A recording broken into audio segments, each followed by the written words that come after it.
Akko. I can go smaller. Put it in the opening of the shoe. Notice that, yeah.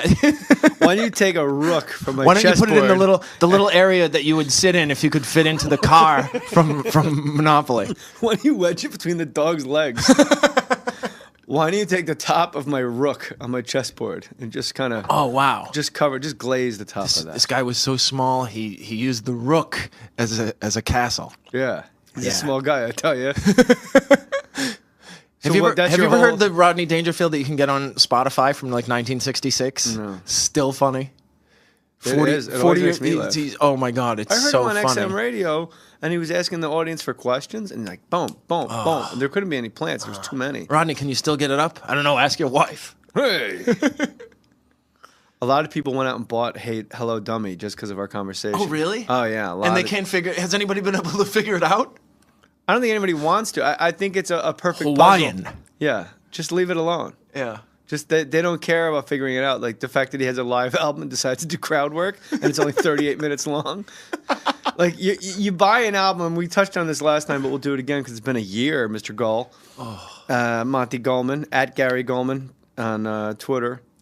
It's so bizarre. Like, okay, I finally got my live album. My CD's coming out, and I'm just gonna do crowd work where the listener can't see anyone. Like, oh, look at this. I never entertained the Mountie, huh? Oh my God. And then we came to like an epiphany of the brilliance of it because the listener, and that was the thing that people came piling in on Twitter. As a listener of Hello Dummy by Rodney, you sit at home alone. Rickles. By Rickles. You sit at home alone, and you have to picture each person. Boy, this surfboard ain't running right. Like, you got to picture a black guy not wanting to confess to being black, so he says he's Hawaiian. But did we discuss the idea? This mother surfboard, but he can't say motherfucker. That's another beautiful thing. This mother surfboard ain't running right.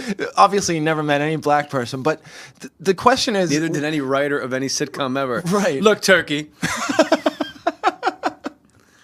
Oh, I don't know what the haps is with your rants, but it is time to gizzo, honey. But do you remember the Fat Albert lingo? And that was, I assume, written by Bill Cosby. But they would all their put downs were acronyms.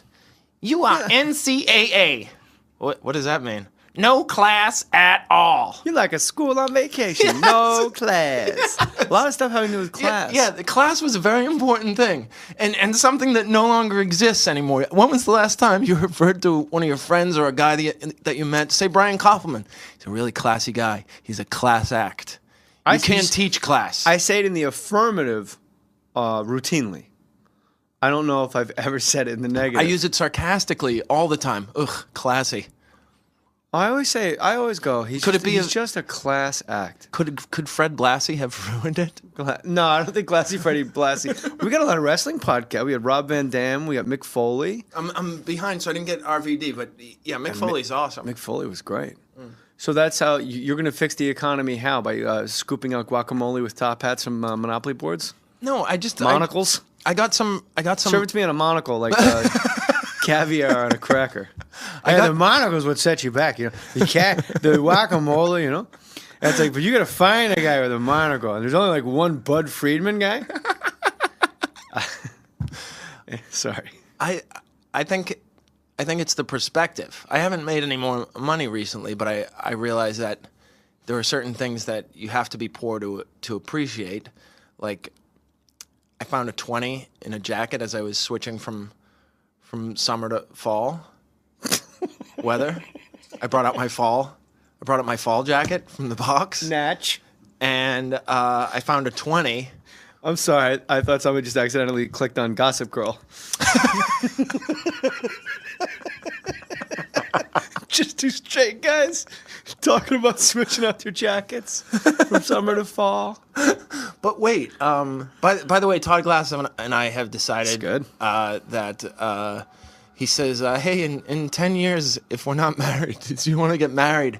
And I said, how about 2? How about 2 years? Oh, you guys would be great, wouldn't we? But it would have to be Ernie and Bert style because I'm still straight.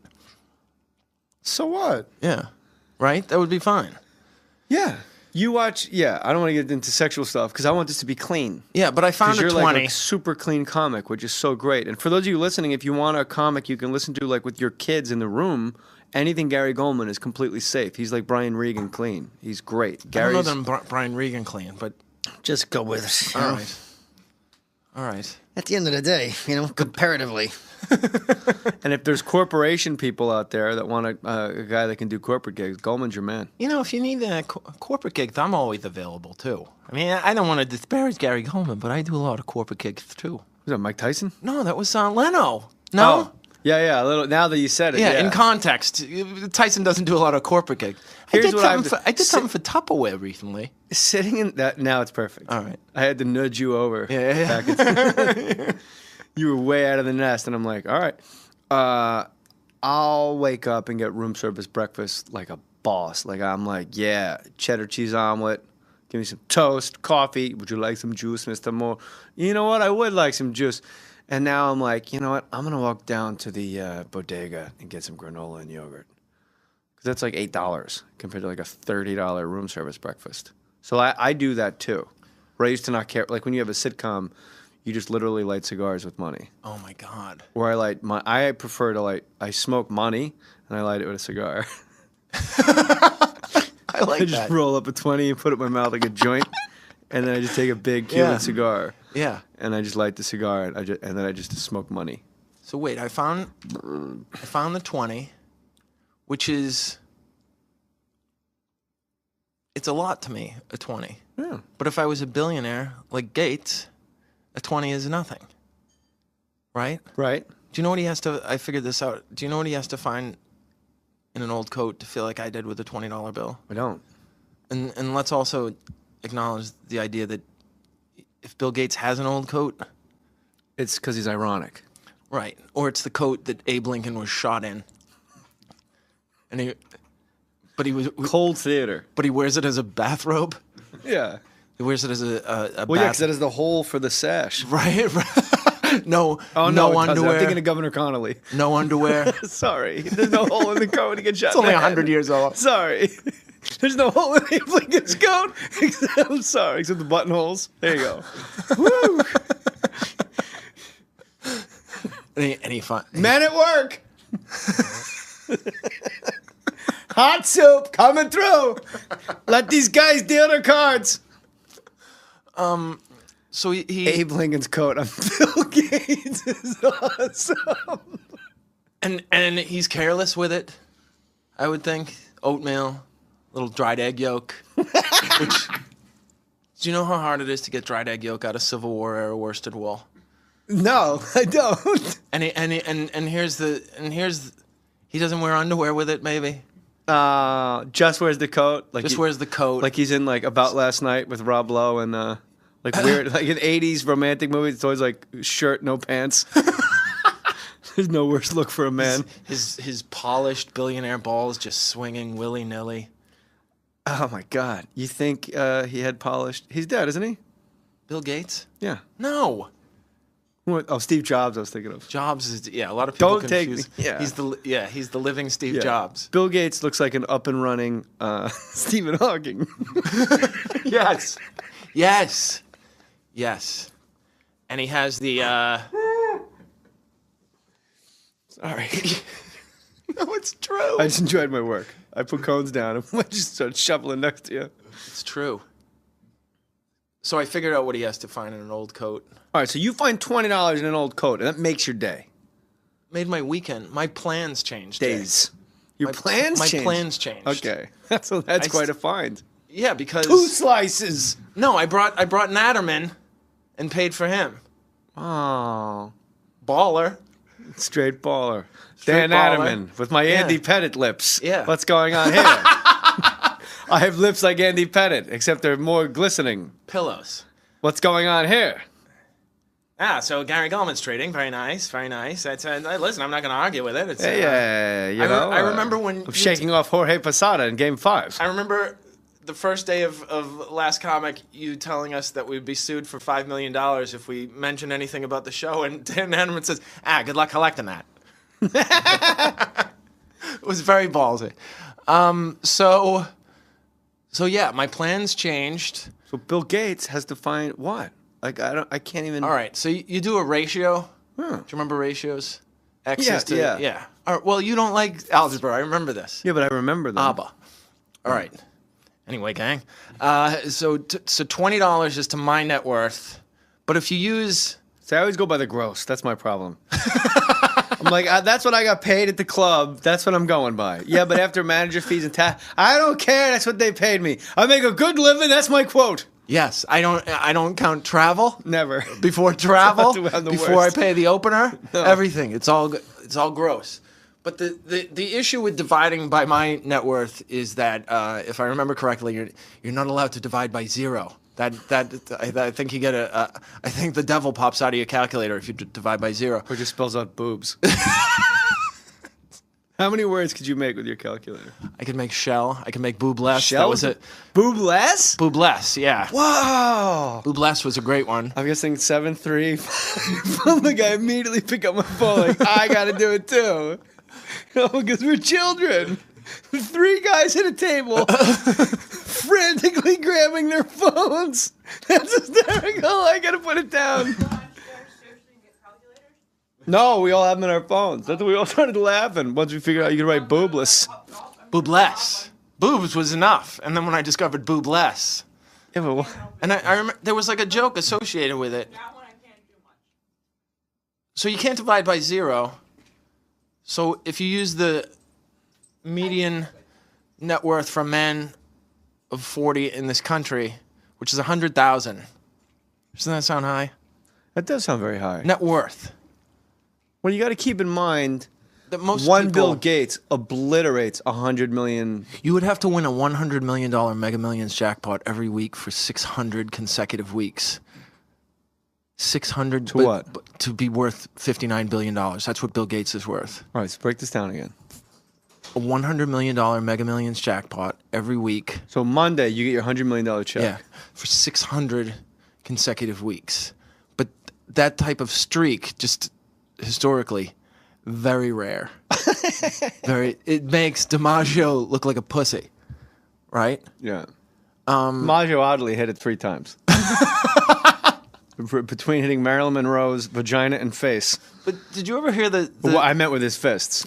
yeah, but there's The second one. But why is he I so- should really clean that up. Why is I meant DiMaggio- DiMaggio was abusive to Marilyn Monroe. I didn't mean he was using his private parts to hit Marilyn Monroe in the face with it. But he could. But why was DiMaggio so angry? It's because he had this thing where he said he gives it his all every day in case there's one kid.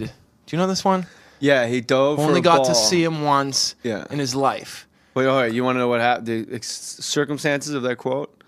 The Yankees had clinched the playoffs, and he was just playing out the string. So it was like Yeah. 8 games, maybe last game of the season. And there's a ball in the gap, and DiMaggio like sprints and makes like this crazy diving catch. And Casey Stengel's like, "Whoa, that's okay, Joe." They take him out of the game. Yeah. He goes, "Why do you dive?" The reporter's like, "Why would you dive? Nothing's on the line." Yeah. And he goes, "Because there might be a boy in the stands that never saw Joe DiMaggio play baseball." Sorry. But do you think That's that a way that better type quote. that Yeah. type of attitude? If he said football, it is a better quote. Because there might be one little boy out there that never saw Joe DiMaggio play football, and they all just go, murmur, murmur. But maybe that contributed to him being such a prickly pear that he was performing for this kid who, despite the fact that it was a dime to get into Yankee Stadium in those days, he only came to one game. He could have taken the day off and spent it sleeping with Marilyn Monroe, but he's got to go out there and dive for this selfish little prick who only came to one game. To put that in perspective, back then in like the 1940s, that kid to get into Yankee Stadium would have had to hit, to make Joe DiMaggio money, would have had to hit the $1.40 The numbers? number What's the every number? Monday for 6 consecutive weeks. Okay. And it was a big number. Yeah, that's true. That's true. So what's the Bill Gates number? All right. But you do ratios, right? Yeah, so $20 is to $100,000 as X is to 59 billion. Then you cross multiply and solve for X. His 20, he has to reach in and pull out of Abe Lincoln's coat a $12 million bill. Right. That's his 20. Did But you you're really not- do the math on this? Yes, I swear to God. But you don't Boston have to. College. But you don't. Boston University. But here's the thing. You're one? not going to forget Boston College. You're not going to forget. That's 600,000 20s. which you're not going to forget an old coat. Because when you lift it back, We touched on this last time, but we'll do it again because it's been a year, Mr. Gull. Monty Gullman, at Gary Gullman on Twitter. It's so bizarre. Like, okay, I finally got my live album, my CD's coming out, and I'm just going to do crowd work where the listener can't see anyone. Like, oh, look at this. I never entertained. oh really? Oh, yeah. And they can't figure. Has anybody been able to figure it out? I don't think anybody wants to. I think it's a perfect Hawaiian. puzzle. Yeah, just leave it alone. Yeah. Just they don't care about figuring it out. Like the fact that he has a live album and decides to do crowd work, and it's only 38 minutes long. Like you buy an album up of my rook on my chessboard and just kind of Oh wow. just glaze the top of that. This guy was so small. He used the rook as a castle. Yeah, he's Yeah. a small guy, I tell you. Have you ever heard the Rodney Dangerfield that you can get on Spotify from like 1966? No. Still funny. It is. It always makes me laugh. Oh my god, it's I heard so him on funny. XM radio, and he was asking the audience for questions, and like boom, boom, boom. And there couldn't be any plants. There was too many. Rodney, can you still get it up? I don't know. Ask your wife. Hey. A lot of people went out and bought Hello Dummy just because of our conversation. Taco. I can go smaller. Put it in the opening of the shoe. Notice that? Yeah. Why don't you take a rook from my Why don't you chessboard? put it in the little area that you would sit in if you could fit into the car from Monopoly? Why don't you wedge it between the dog's legs? Why don't you take the top?